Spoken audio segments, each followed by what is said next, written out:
A young girl and her German shepherd named Haus were playing in their backyard one afternoon. Playtime was quickly cut short when a rattlesnake had come out of a nearby bush where the two were playing.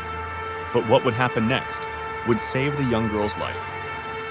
Haus immediately sensed danger and stood in front of the girl, shielding her from the snake's attack. But the danger was just beginning. The deadly snake would attack, striking Haus in his leg. Knowing the girl was not out of danger, Haus would not back down, taking 2 more deadly strikes from the snake.